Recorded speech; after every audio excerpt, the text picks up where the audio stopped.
चाचा हिकिड़ी ॻाल्हि पुछां, असां मुस्लमान पाण खे मुख़्तलिफ़ नालनि सां सॾींदा आहियूं त के चवंदा आहिनि त मां सुन्नी आहियां, के चवंदा आहिनि त मां शियो आहियां ऐं के चवंदा आहिनि त मां देवबंद आहियां, त पोइ इन्हनि मां सही कहिड़ो आहे? पुट हिकु सवाल जो मूंखे जवाबु ॾे।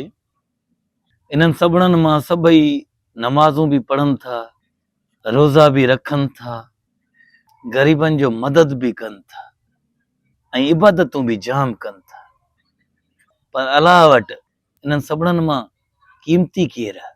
चाचा मुंहिंजे ख़्याल में जंहिंजो इख़लाक़ सही हूंदो न उहो अलाह वटि वधीक क़ीमती हूंदो मुंहिंजे ख़्याल में।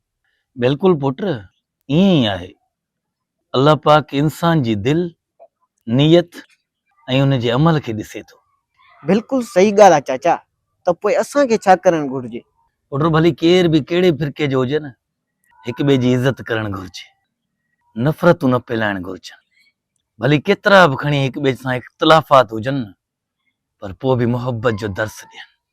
ऐं चाचा त पोइ करबला असांखे छा थी सेखारे?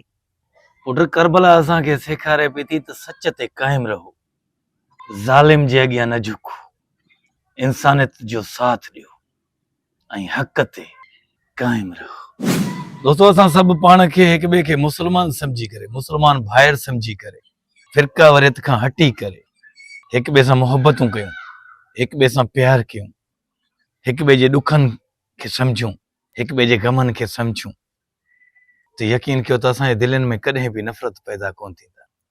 असां सभु हिकु आहियूं, सभु पाण में आहियूं। हे फिरका वरियत सिर्फ़ु असां पाण पैदा कया, सिर्फ़ु असांजे दिलनि में पैदा कयो वियो आहे। मोहबत ऐं भाईचारे में रहो, सभु पाण में मुस्लमान भाइरो। जेकॾहिं दोस्तो तव्हांखे असांजो वीडियो सुठो लॻो त इनखे वधि मां वधि शेयर कजो, महिरबानी। ऐं असांखे कमेंट करे बि ॿुधाइजो त अहिड़ा भाईचारे वारा ऐं मोहबत फैलाइण वारा वीडियो ठाहियूं या न।